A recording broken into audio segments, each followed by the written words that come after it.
तो जैसा कि लास्ट एपिसोड में हमने देखा था कि चांगशा और उसके दोस्तों को जुंटी के कहर से बचाने के लिए सेंट टोंगशान ने जुंटी के साथ हेवंस के पार जाकर फाइट करना शुरू कर दी। मगर तब तक रीइंकार्नेशन टावर को प्रोटेक्ट करने के लिए जुंटी का बड़ा भाई सेंट जेन वहाँ पर आ जाता है। चांगशा ने उसे बताया कि उनके डिसाइपल्स ने सिक्स्थ पाथ ऑफ रीइंकार्नेशन को करप्ट किया है, मगर जेन को चांगशा का तेज दिमाग जरा भी पसंद नहीं आया था। इसलिए वो चांगशा के साथ उसके सभी दोस्तों को अपनी स्पिरिचुअल पावर से सप्रेस करने लगा, लेकिन वो इन सबको बुरी तरह से घायल कर पाई। इससे पहले ही वहाँ पर चान टाओइज्म के सेंट युआनशी की एंट्री हो गई। वो सेंट जे से कह रहे थे कि मुकाबला तो बराबरी वालों से करना चाहिए। अब आगे तो इस एपिसोड की शुरुआत में हम देख पाते हैं कि सेंट युआनशी के वहाँ आते ही सेंट जे थोड़ा सा शांत हो गया। साथ ही इमॉर्टल टाई सेंट युआनशी से बात करने के लिए झटपटाने लगा। दरअसल युंडिंग जैनरेन ने उसके मुंह पर एक मैजिकल स्टिकर लगा दिया था ताकि उसका मुंह बंद रहे, और टाई इसे बिल्कुल भी हटा नहीं पा रहा था। तो सेंट युआनशी तुरंत ही उस पट्टी को हटाते हुए उससे कहने लगे कि मेरे प्यारे डिसाइपल, अब मैं यहाँ पर आ चुका हूँ, तो तुम बिना डरे अपने दिल की बात कह सकते हो। अब अपना मुंह खुलते ही इमॉर्टल टाई उन्हें बताने लगा कि अभी भी वाटर गॉड ने इन लोगों के मुंह से सच्चाई उगलवाई थी। दरअसल जीफांग टाओइज्म के लोग एक नंबर के झूठे हैं। इन्होंने सिक्स पाथ को डिस्ट्रॉय कर वहाँ की सारी सोल्स को इस टावर की तरफ डायरेक्ट कर दिया, और इस कांड में जीफांग टाओइज्म के दोनों सेंट्स भी शामिल हैं। भले ये अच्छे बनने का नाटक कर रहे हो, मगर है बड़े शातिर। इमॉर्टल टाई की बातों से सेंट जे को काफी ज्यादा गुस्सा आ रहा था। तभी सेंट युआनशी कहते हो शायद इसी वजह से तुम्हारा मुंह बंद था। जिसके बाद वो टाई के मुंह पर दोबारा से पट्टी लगाते हुए कहने लगे कि तुम्हारा खामोश रहना ही सही होगा। उतने में सेंट जे कहता है कि हमारा भतीजा टाई तो काफी अच्छा मजाक कर लेता है, देखिए ना उसने मजाक मजाक में हमारे जीफांग टाओइज्म को बदनाम कर दिया। खैर मैं तो यहाँ पर बस मेरे डिसाइपल्स को गाइडेंस देने आया था, और ये लोग पता नहीं हम पर कैसे कैसे इल्जाम लगा रहे। जिस पर सेंट युआनशी कहने लगे हाँ शायद तुम सच बोल रहे हो, तुम यहाँ पर अपने डिसाइपल्स को गाइडेंस देने आए थे, लेकिन फिर ये रीइंकार्नेशन टावर किसने सेटअप किया? क्या तुम्हें इस टावर के बारे में कोई आइडिया नहीं थी? तो जे तुरंत ही उस टावर को क्रिएट करने का इल्जाम अपने फॉलोअर शीलेजी पर लगा देता है। वो कह रहा था कि मेरे इस बेवकूफ डिसाइपल ने यहाँ पर टावर क्रिएट करने की जरूरत की, इसी की वजह से यहाँ पर काफी सारा डिस्टर्बेंस क्रिएट हुआ। शायद इसे पता ही नहीं कि प्रिमोर्डियल वर्ल्ड के सारे मैटर्स हेवन के सुपरविजन में होने चाहिए। अब इस टावर की वजह से हमारी ढेर सारी मेरिट जाया हो जाएगी। जिस पर चांगशा कहने लगा सीनियर आप बिल्कुल फिक्र मत कीजिए, आप इस रीइंकार्नेशन टावर को हमारी हेवनली कोर्ट के हवाले कर सकते हो, और बदले में इस टावर को बनाने में आपका जितना भी मेरिट्स का खर्चा हुआ है वो सारा हेवनली कोर्ट आपको पे कर देगा।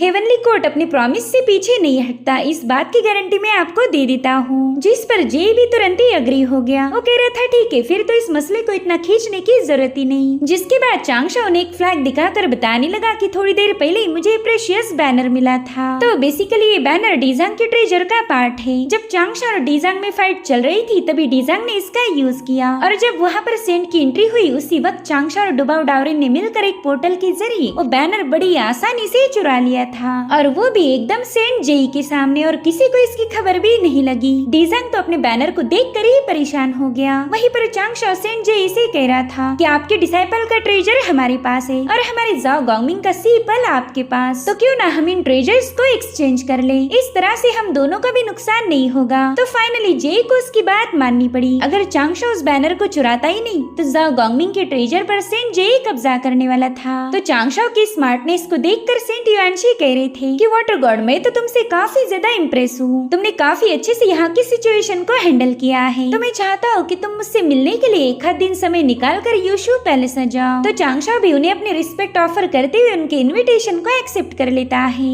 इधर जीफांग टाओइज्म का शीलेजी अपने पैट्रियार्क से कहने लगा कि प्लीज मुझे माफ कर दीजिए, ये सब मेरी गलती है, मुझे बस एक मौका दीजिए ताकि मैं अपनी गलती को सुधार पाऊँ। मगर सेंट जेई ने गुस्से में आकर शीलेजी को टावर के नीचे पटक दिया, जिससे शीलेजी काफी ज्यादा घायल हो गया था। साथ ही उसे जेई पर भी गुस्सा आ रहा था क्योंकि इस बंदे ने खुद की इज्जत बचाने के लिए शीलेजी को बलि का बकरा बना दिया। अब सेंट जेई सेंट युआनशी से कहने लगा कि अब तो ये मैटर रिजॉल्व हो चुका है, तो क्यों ना हम सीनियर ब्रदर टोंगशान और मेरे छोटे भाई जुंटी को भी फाइट करने से रोक ले, वरना वो दोनों मिलकर पूरे गैलेक्सी में हंगामा खड़ा कर देंगे। जिसके लिए सेंट युआनशी भी राजी हो गए। अब इन दोनों सेंट्स के वहाँ जाते ही चांगशा चांगशा काफी ज्यादा खुश हो गया था। वो कहता है चलो आज का मैटर तो रिजॉल्व हो गया। अब हेवनली कोर्ट और जीफांग टाओइज्म के दरमियान एक कॉन्ट्रैक्ट हो चुका है। इस टावर के बदले जीफांग टाओइज्म को मेरिट्स मिल जाएंगी, तो वो लोग भी इस मैटर में इंटरफेयर नहीं करेंगे।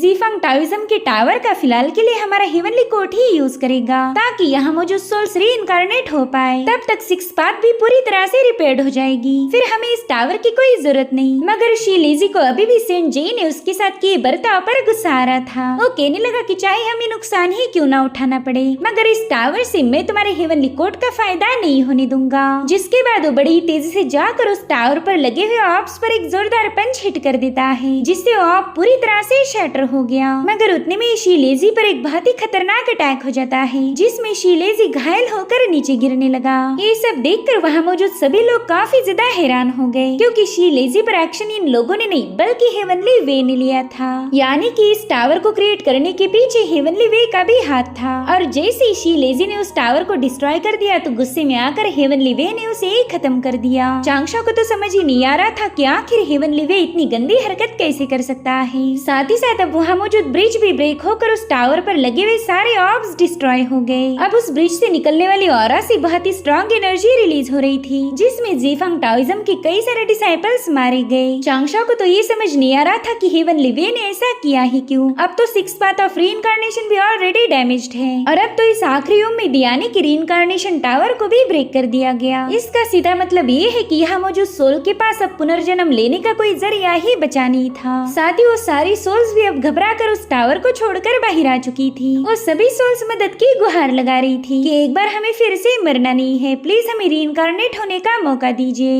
इधर चांगशा अपनी टीम को बता रहा था कि जब लोग मर जाते हैं तब वो एक लोनली स्पिरिचुअल एसेंस में बदलकर अकेले ही सफर पर निकल पड़ते।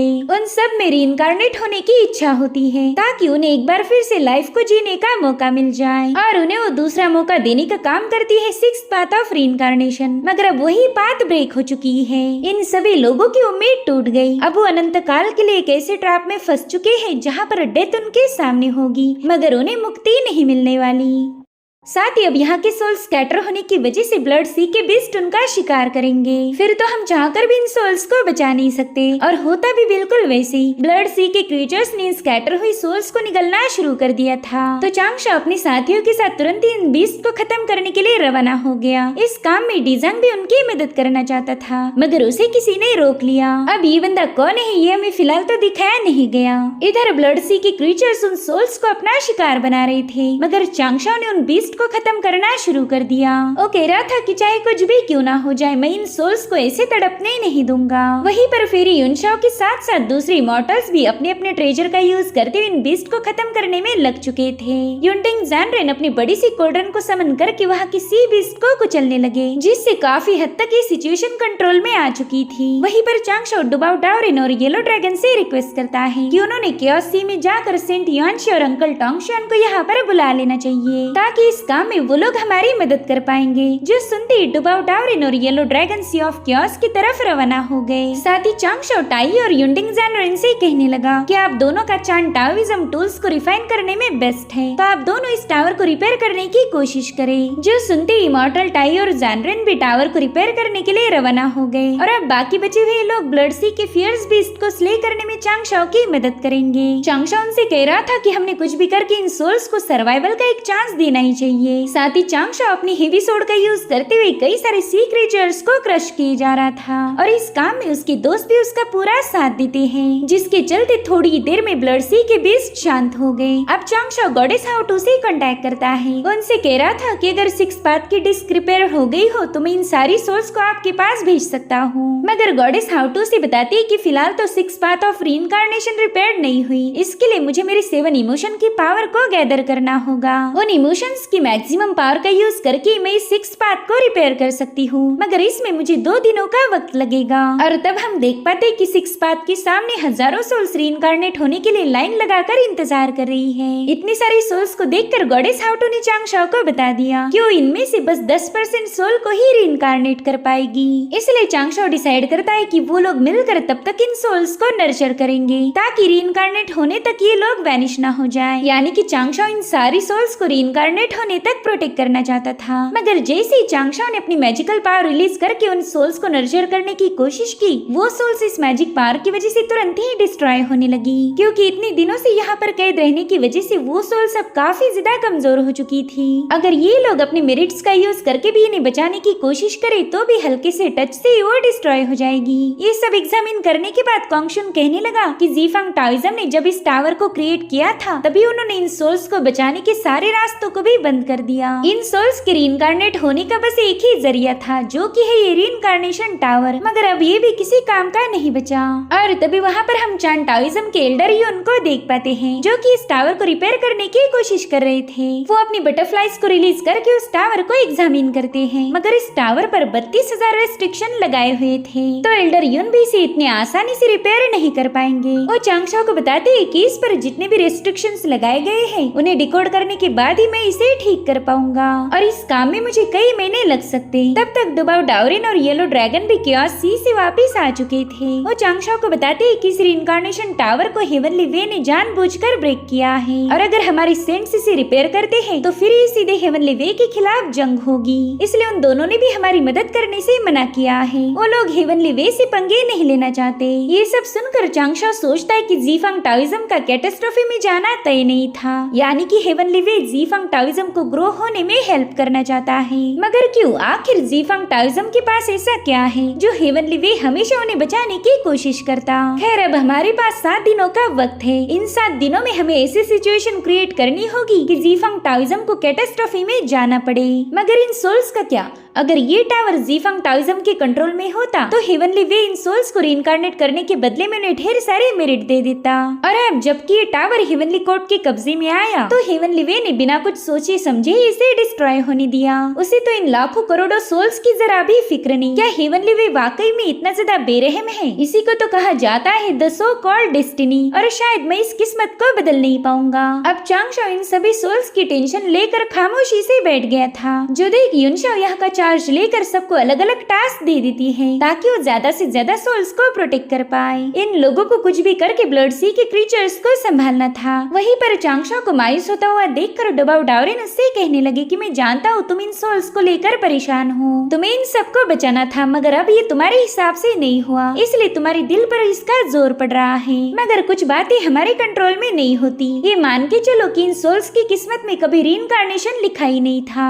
इन सोल्स के लिए तुम्हें खुद को ब्लेम करने की जरूरत नहीं है, क्योंकि तुम हर एक चीज को महफूज नहीं रख पाओगे। वहीं पर टाई भी चांगशाओ को यही समझा रहा था कि तुमने इन सोल्स को बचाने की पूरी कोशिश की है, मगर कुछ बातें हमारे कंट्रोल से बाहर होती है, इसलिए तुम अब खुद को और ज्यादा तकलीफ मत दो। इधर चांगशाओ खुद से कह रहा था कि कुछ न करने से बेहतर है कुछ करना, मैं ऐसे ही हार नहीं मान सकता। वहीं पर कॉन्गशुन युनशाओ को बताने लगा कि चांगशाओ ह्यूमन रेस से बिलोंग करता है और ये सारी सोल्स भी ह्यूमन रेस से हैं, इसलिए उसका दिल पूरी तरह से टूट गया। मगर उसने अभी तक ये नहीं देखा कि ग्रेट कैटास्ट्रोफे में इन बेचारे ह्यूमंस का क्या हशर होता है। अगर चांगशाओ वो नजारा देख ले तो ये कभी भी उससे उभर नहीं पाएगा। मैं चाहता हूँ कि तुम उसके साथ यहीं पर रुक जाओ, उसे समझाओ कि खुद पर ब्लेम करने की जरूरत नहीं, ये सब तो किस्मत का खेल है। वहीं पर युनशाओ भी चांगशाओ को परेशान देखकर काफी ज्यादा मायूस हो गई। इधर चांगशाओ को याद आता है कि कुछ टाइम पहले उसने एक रिवर क्रिएट की थी और उसे क्रिएट करने का मकसद भी सोल्स को बचाना ही था। वहीं से चांगशाओ को लगा कि शायद वो इस तरह से इन सोल्स को बचा सकता है, मगर ये आइडिया बिल्कुल भी काम नहीं करने वाला था। यहाँ पर किसी रिवर को लेके आना सबसे बड़ा मुश्किल टास्क है। तभी युनशाओ से कहती है कि अपने दिल में पछतावे के बीज को पनपने मत दो, इससे तुम्हारा कल्टीवेशन बर्बाद हो जाएगा। अगर तुम्हारे पास कोई घटिया सी भी आइडिया हो तो उसे एग्जीक्यूट करो, इस तरह से तुम्हारे दिल में ये पछतावा नहीं रहेगा कि तुमने इन सोल्स को बचाने की कोशिश नहीं की थी। हमने हमेशा अपना 100% देना चाहिए। इसलिए चांगशाओ अपना अजीबोगरीब प्लान अपनी टीम के साथ डिस्कस करने लगा। वो इन सबको बता रहा था कि मैं यहाँ पर एक रिवर बनाना चाहता हूँ। इस रिवर के 3 हिस्से होंगे, upper, middle and lower. Upper level का फ्लो काफी ज्यादा तेज होगा, जिसे हम सीधे 6 पाथ ऑफ रीइंकार्नेशन से कनेक्ट करेंगे। हमारी मिडल लेयर विच क्लैन के जजेस हॉल से कनेक्टेड होगी, जहाँ पर इन सोल्स के कर्मों का हिसाब किया जाएगा। और हमारी तीसरी यानी कि लोअर लेवल की लेयर सबसे ज्यादा स्लो होगी, जो कि हम कनेक्ट करेंगे नेदरवर्ल्ड के प्रिजन से। हम लोगों के मेरिट के हिसाब से उन्हें अलग अलग स्पीड वाले रिवर के फ्लो में भेज सकते हैं। जिन भी लोगों ने अच्छे काम किए, दूसरों की मदद की, उन्हें हम रीइंकार्नेशन के लिए सबसे पहले भेजेंगे, ताकि उन्हें अपने कर्मास का फल मिल पाए। बाकी कुछ बुरे लोग हम सबसे स्लो वाली फ्लो में ऐड करेंगे ताकि वो दोजक की आग में जलते रहे। इस आइडिया को सुनकर तो डुबाओ डाओरिन काफी ज्यादा इम्प्रेस हो गए। वो कहते पता नहीं ऐसी ऐसी खतरनाक आइडियाज इस चांगशाओ के दिमाग में आती कहाँ से हैं। तो चांगशाओ ने बताने लगा कि ये है मेरी ऑटोमेटिक सॉर्टिंग कंसेप्ट और असेंबली लाइन। खैर मैं चाहता हूँ कि फेरी युनशा और ज़ाओ गॉन्गमिंग जल्दी से जेड एम्परर से मिलने चले जाए। आप दोनों ने बता दे कि मुझे यहाँ पर 1 लाख सेलेस्टियल सोल्जर्स की जरूरत पड़ने वाली है, तो जल्दी से अपनी आर्मी भेजकर इस काम में मेरी मदद करे। जिस पर युनशा कहती वाटर गॉड तुम्हें फिक्र करने की जरूरत नहीं, देखो उन्होंने ऑलरेडी अपनी आर्मी यहाँ पर भेज दी है। चांगशाओ देखता है कि बाइलियन और ड्रैगन प्रिंस यानजू इस हेवनली कोर्ट की आर्मी को लेकर वहाँ पहुँच चुके थे। साथ ही वहाँ पर हेवनली कोर्ट का सेनापति भी आ गया था। वो चांगशाओ को बताने लगा कि जेड एम्परर ने हमें आपकी हेल्प करने भेजा है ताकि आप इन स्पिरिट्स को बचा पाओ। दरअसल ये बंदा भी जेड एम्परर का ही एक फॉर्म है और चांगशाओ ये पहचान गया था। और उतने में वहाँ पर एक और बंदे की एंट्री हो गई जो कि था ह्यूमन रेस के एम्परर का भाई डाओयू। चांगशाओ ने तो उम्मीद भी नहीं की थी कि वो भी उसकी मदद करने यहाँ आएंगे। डाओयू कहते कि ह्यूमन रेस खतरे में है, तो मैं भला चुपचाप से तमाशा कैसे देख सकता हूँ। और वैसे भी जब रिवर्स को बनाने की बात आई तो मेरे से अच्छा एक्सपीरियंस बंदा तुम्हें नहीं मिलने वाला। मैंने पहले भी रिवर को फॉर्म किया था और इस बार भी हम वही करेंगे। वहीं पर टाई कहने लगा कि अगर हम इस रायते को साफ कर रहे हैं इसका सीधा मतलब तो ये होगा कि हम जीफंग टाओइज्म के मैटर को सुलझाने में उनकी मदद कर रहे हैं। तो वाटर गॉड क्या तुम अपने दुश्मनों की सच में ही मदद करना चाहते हो? जिस पर चांगशाओ जवाब देते हुए बताने लगा कि फिलहाल तो हमने बस इन सोल्स के बारे में सोचना चाहिए, बाद में हम इसी मसले का यूज करके जीफंग टाओइज्म को काफी अच्छे से जलील करने वाले हैं। हम उन्हें बताएंगे कि हमारी वजह से वो लोग हजारों लाखों जाने लेने से बच गए और फिर वक्त आने पर उन्हें भी हमारा ये एहसान चुकाना होगा, जिसके बाद ये लोग तुरंत ही काम पर लग जाते हैं।